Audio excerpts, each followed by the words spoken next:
हम किसी ईश्वर की बात नहीं कर रहे हैं, लेकिन प्रकृति में खासकर जो चांद, सूरज, पृथ्वी, हवा, पानी, अगर इन तत्वों को हम समझ लें तो हम वास्तव में ज्ञान को पूरी तरह से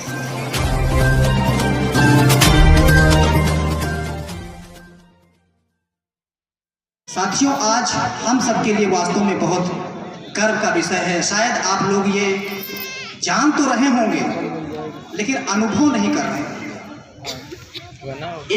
एक ऐसा संत जो दलित समाज में पैदा हुआ, खासकर धोबी समाज में, जो समाज सदियों से लोगों की सफाई करता रहा, लोगों की भले के लिए काम करता रहा, 2:30-3 बजे जाग करके नदियों तालाबों में उनके कपड़े धोता रहा। उस समाज की शायद आज भी लोगों को कदर नहीं है, उसको हमेशा उपेक्षित माना जाता रहा है। और उसी समाज में एक ऐसा व्यक्ति पैदा होता है जो कि अपने अनुभव के द्वारा, अपनी ज्ञानेंद्रियों के द्वारा, ज्ञानेंद्रियां आप सब जानते हैं हमारी ज्ञानेंद्रियां, क्योंकि जो पढ़ा लिखा व्यक्ति नहीं होता है, ये उन लोगों के लिए समाज बहुत इंपॉर्टेंट है, ध्यान रखना, जो बार बार ये दुहाई देती हैं हमारी माताएं बहनें या भाई बहन कि हम पढ़े लिखे नहीं हैं। संत गाडगे पढ़े लिखे नहीं थे, ध्यान रखना। उन्होंने आखिर कैसे अनुभूत किया, कैसे अनुभव किया, कैसे किसी के दर्द को समझने की कैपेसिटी, क्षमता अपने अंदर व्यक्त की, ये ज्ञानेंद्रियों के द्वारा। अगर आपकी आंख, नाक, कान, त्वचा, जीभ का टेस्ट, आप अगर इसको समझ पाते हैं, इसका मतलब आप ज्ञानवान हैं। और अगर आप थोड़ा ध्यान दें तो आप ज्ञानवान बन सकते हैं। इसी परंपरा से नैतिकता पूर्वक, किसी को कष्ट ना देने वाले गाडगे बाबा, जिन्होंने मानवता के लिए अपना ग्रह त्याग दिया, लेकिन किसी को कभी गाली नहीं दी, किसी की बुराई नहीं की, और अपने कर्म को करते रहे। और अपने कर्म को करते हुए समाज को खासकर वो कुछ दे गए, शायद हम उतना पढ़ नहीं सकते, उतना लिख नहीं सकते। आप सोचिए, गाडगे बाबा का जन्म सब आप जानते हैं 23 फरवरी 1876 में महाराष्ट्र में एक गांव में हुआ। और उनके माता पिता सब जानते हैं, जैसे हमारे समाज के लोग काम करते हैं, कपड़ा धोने का काम करते थे, इसी तरह से उन्होंने, लेकिन उनके दिमाग में बार बार ये कुंठा गूंजती थी कि आखिर हमारा समाज दलित, कुंठित, कपड़े धोने वाला बहुजन आखिर कब तक ये कलंकित रहेगा। साथियों, सभी आप जानते हैं कि 1905 में गाडगे बाबा ने अपना घर छोड़ दिया, अपनी माता के पैर छू करके, और अपने बच्चे और अपनी बीवी को छोड़ करके ये फटे चिथरे और एक मिट्टी का लड़का यानी बर्तन लेकर के, एक झाड़ू लेकर के बाहर निकलते हैं। ये शायद उसी परंपरा की पहचान है जिस तरह से गौतम बुद्ध 29 की उम्र में अपने घर को छोड़ देते हैं और ज्ञान की खोज में लगे रहते हैं। तो इसी तरह से उन्हीं पर ज्ञान की परंपरा को आगे बढ़ाते हुए गाडगे बाबा ने जहाँ पर भी, खासकर वो अपने मामा के घर रहे और मामा के घर में गाय चराने का और पशुपालन का काम करने लगे। बाबा के हाथ उनके, इनको ज्ञान रियल में प्राप्त कब हुआ, इनको रियल में एहसास कब हुआ कि वास्तव में हमारे समाज में पढ़ाई लिखाई की क्या वैल्यू होती है। सभी आप जानते हैं कि महाराष्ट्र में उस समय पर एक बहुत बड़ा सूखा पड़ा। सूखे से क्या हुआ कि वहाँ छोटे छोटे किसान बहुत कर्जदार हो गए। इनके मामा ने भी एक कर्ज लिया, और खासकर एक साहूकार जो था, उसको कर्ज चुकाने के लिए इनके मामा ने कई प्रयास किए और पैसे देते रहे। लेकिन गाडगे बाबा ये कहते हैं कि उस समय पर बार बार मेरे मामा के कर्ज देने के बावजूद भी उस साहूकार ने कभी ये नहीं कहा कि अब तुम्हारे मामा का कर्ज अदा हो गया। वो ब्याज पर ब्याज बढ़ाता गया, और अंततः क्या हुआ कि उनके मामा मतलब इस तरह से बहुत ज़्यादा परेशान और प्रताड़ित हुए। गाडगे बाबा के अंदर फिर भी इथिक्स रहा, इथिक्स मतलब नैतिकता रही। और ये जहाँ भर रहते, इनके 2-3 संस्मरण में बताऊंगा, इससे आपको पता चल जाएगा कि ये कहीं भी जाते तो कबीरपंथी भजन गाते। कबीरदास आपके बारे में आप सब लोग जानते हो, कबीरदास के बारे में 14वीं शताब्दी के बहुत बड़े हमारे पोएट, एक विद्वान और कवि हुए जिन्होंने ये कहा कि अगर हम वास्तव में प्रकृति हम किसी ईश्वर की बात नहीं कर रहे हैं, लेकिन प्रकृति में खासकर जो चांद, सूरज, पृथ्वी, हवा, पानी, अगर इन तत्वों को हम समझ लें तो हम वास्तव में ज्ञान को पूरी तरह से समझ सकते हैं। क्योंकि हमारा शरीर भी इन्हीं गौतम बुद्ध ने कहा 4 तत्वों से, और अन्य फिलॉसफी यही कहती है कि हमारा 5 तत्वों से शरीर बना हुआ है।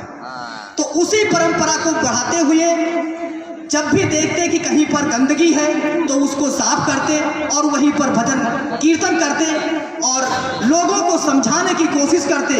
इनके दिमाग में एक चीज आ गई कि अगर किसी के दिल में नफरत है तो उसको प्यार से जीता जा सकता है, अपने कर्मों से जीता जा सकता है। इसलिए गाडगे बाबा को कर्मयोगी कहते हैं। वो कोई पोगापंथी वाले संत नहीं थे। संत तो बहुत हुए इस देश के अंदर जो छांव में घी के लड्डू खाते रहे, लेकिन हमारे संत गाडगे ने कभी भी ऐशो आराम की जिंदगी नहीं जी। सिर्फ और सिर्फ समाज के बारे में सोचते, सफाई करते, कीर्तन गाते। उन्हीं कीर्तनों से इन्होंने ऐसा लोगों का दिल जीता कि लोगों ने इनको दान देना शुरू कर दिया। जब दान देना शुरू कर दिया, लेकिन फिर भी ये वही रोटियां, चटनी, रोटी जो भी मिल जाता वो चाव से खाते और उस पैसे को बचाते और बचाते बचाते इतना पैसा इकट्ठा कर लिया कि इन्होंने छात्रावास, गौशालाएं, बहुत सारे ऐसे छात्रावास बनवाए, बहुत सारे ऐसे पाठशालाएं बनवाई। उनका दिमाग इस तरह लगा रहता था कि आखिर मेरे द्वारा समाज का कितना भला हो सकता है। एक ऐसा व्यक्ति, जब उसको भारत सरकार ने देखा, महाराष्ट्र सरकार ने पहले, उसके बाद पूरे भारत सरकार ने, यहाँ पर बीच में एक चीज और बताना चाहूंगा आपको कि आखिर किसी को संत की उपाधि दी कब जाती है। संत की उपाधि देने की परंपरा बहुत पुरानी है भारत में। ऋषि मुनि बहुत सारे भारत में हुए, लेकिन संत बनना बहुत कठिन प्रोसेस। ध्यान रखना, भारत का प्राइम मिनिस्टर बन सकता है कोई, लेकिन संत बनना बहुत कठिन है। संत वही व्यक्ति बन सकता है जिसके दिमाग में इतनी करुणा हो, कंपैशन उसको इंग्लिश में बोलते हैं, इतनी करुणा हो कि वो दूसरे के दुखों को देख ही ना सके, और अगर वो दूसरे को दुखी देख ले तो उसको तुरंत ही हल करने की योजना बना ले। इसी तरह से इसी परंपरा में बहुत सारे संत हुए, लेकिन ये व्यक्ति कभी किसी को दुखी देख ही नहीं सकता था। ये व्यक्ति ये महापुरुष हमारा जो था वो किसी व्यक्ति को गंदगी में देख ही नहीं सकता था। मतलब किसी को कपड़े अगर देखा गंदे हैं तो आप उतारिए, मैं धो दूंगा। इस तरह से परंपरा में इन्होंने हजारों काम किए और इसी परंपरा को, और खासकर ये ज्ञान उनको अर्जित कहां से हो रहा है? पढ़े लिखे तो नहीं थे, अपनी इंद्रियों के द्वारा, अपने अंगों के द्वारा। इसलिए जो भी लोग, हम लोगों को सीखना यहाँ पर क्या है, बेसिकली हमको ये सीखना है कि एक अनुभववादी दार्शनिक थे। ध्यान रखना, ये कोई छोटे मोटे व्यक्ति नहीं थे, ये दार्शनिक थे जो अपने दर्शन के माध्यम से, इसी तरह से इंग्लैंड में ह्यूम और बर्ग तो बड़े फिलासफर हुए, दार्शनिक हुए, उसी दर्शन परंपरा से कि अनुभववादी परंपरा। लेकिन इसके पहले हमारे गाडगे बाबा पैदा हो चुके थे, ध्यान रखना। उस पर रिसर्च हुए और उन्होंने ज्ञान की खोज की कि जब तक हम कभी भी किसी ज्ञान को अनुभव न कर लें, जैसे कहीं आग जल रही है तो हम जब हाथ लगाते तो जल जाते हैं, वो अनुभव होता है आपका, उसको कोई नकार नहीं सकता।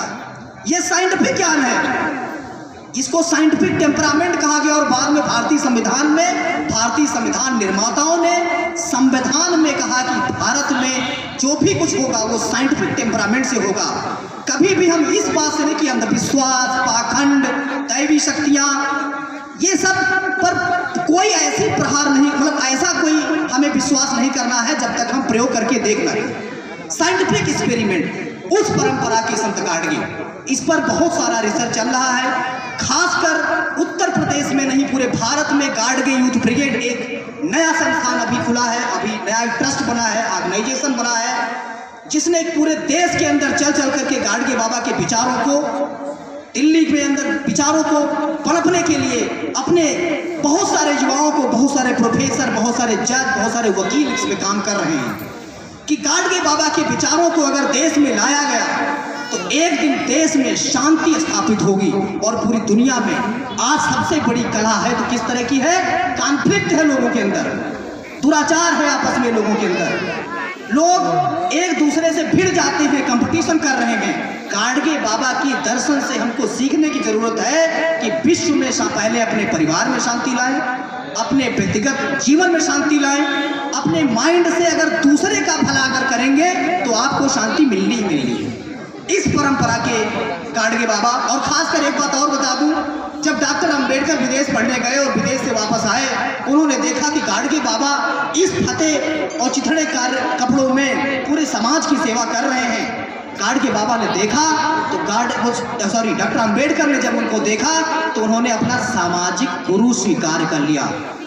विश्व का सबसे पढ़ा लिखा व्यक्ति डॉक्टर अंबेडकर, जो आता है उनकी नैतिकता से, उनके करुणा से, उनकी लगन को देख करके किस देश में किस तरह से एक राष्ट्र के विकास के लिए, समाज के विकास के लिए एक व्यक्ति किस तरह से अपनी जान से खेल रहा है और उसको अपनी जिंदगी की, अपने परिवार की कोई परवाह नहीं है। उन्होंने उनको गुरु स्वीकार कर लिया।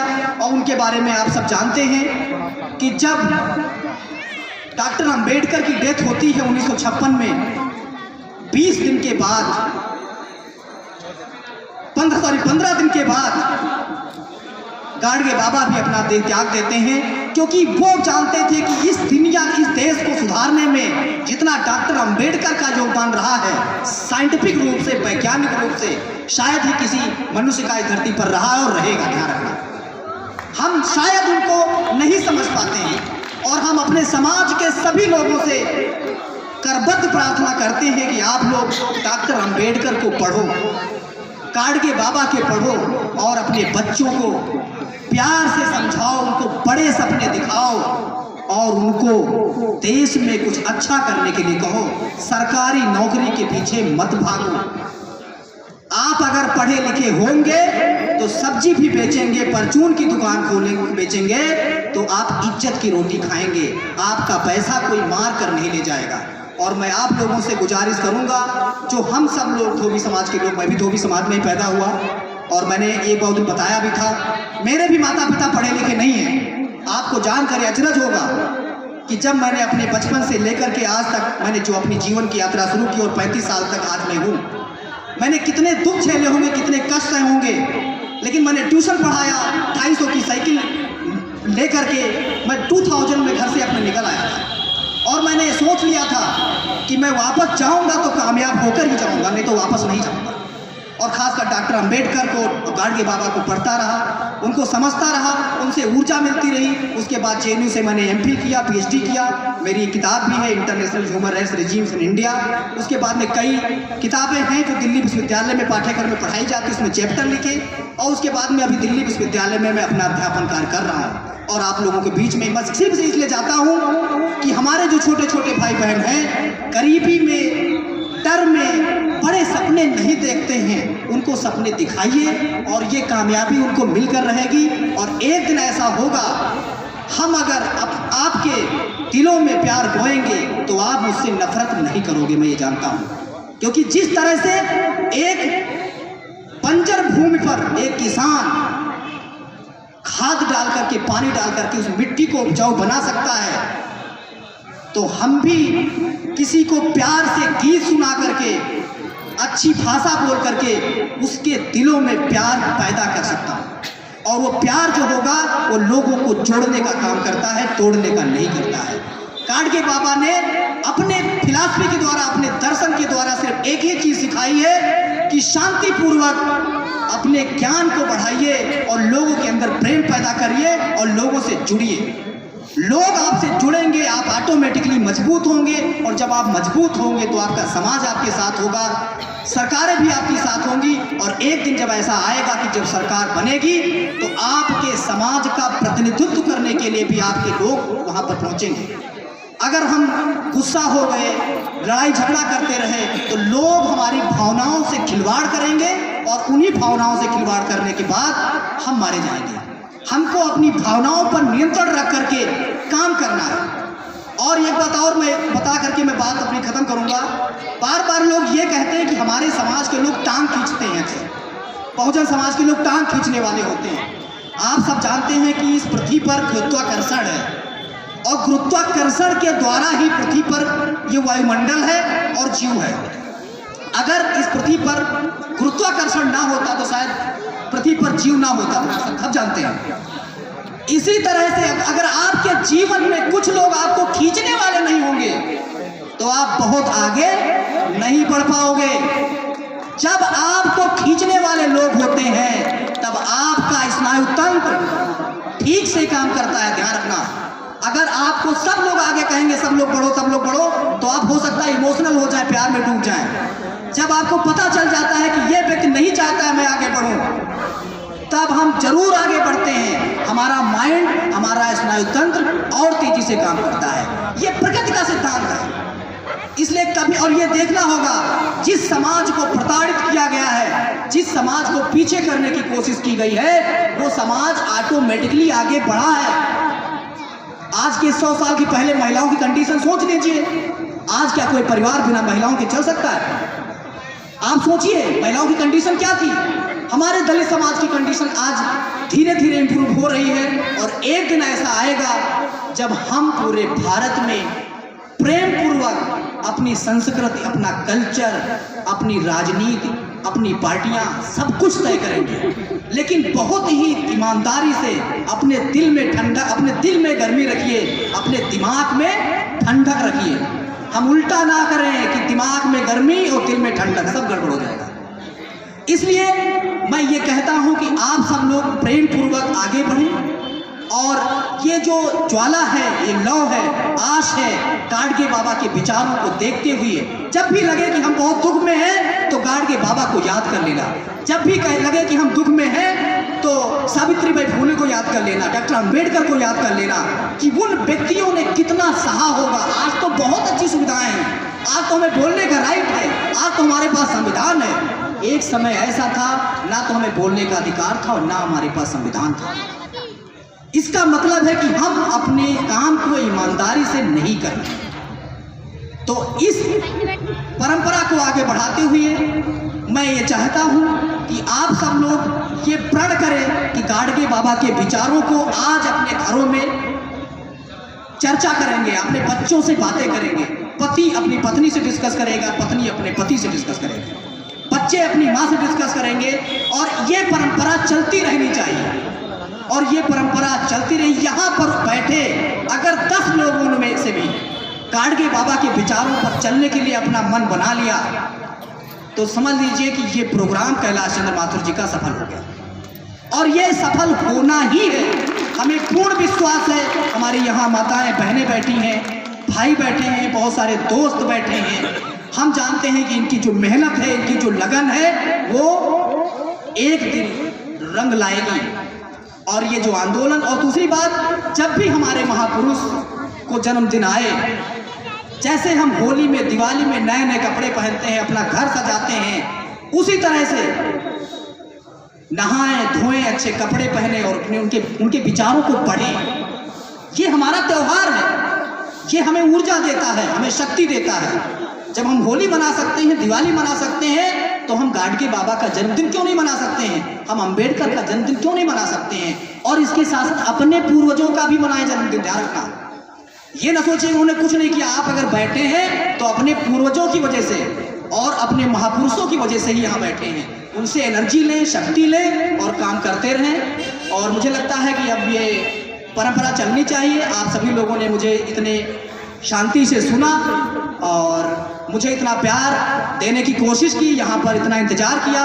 और खासकर मैं इतना लेट आया क्योंकि मेरे बहुत सारे प्रोग्राम आज लगे हुए थे और मैं सब जगह जाना चाहता था थोड़ा थोड़ा। और मैं चाहता हूँ कि यही परंपरा चलती रहे। और जब भी किसी को कोई दिक्कत आए तो कैलाश चंद्र माथुर जी से मेरा नंबर ले लीजिए। मैं डॉक्टर हरीश चंद्रा, हरीश नाम से मुझे लोग जानते हैं। अगर आपको किसी प्रकार की मैं मदद कर पाऊंगा तो मैं अपने आप को बहुत ही धन्य समझूंगा। बहुत बहुत धन्यवाद कैलाश चंद्र जी माथुर जी को और यहाँ सभा में बैठे सभी लोग। धन्यवाद, थैंक यू। अपना चैनल, आपका चैनल, समाज का चैनल, देश का चैनल NB News 24/7 को आप लाइक करें, सब्सक्राइब करें और ज्यादा से ज्यादा इसकी वीडियो को शेयर करें ताकि हर खबर को मैं आप तक आसानी से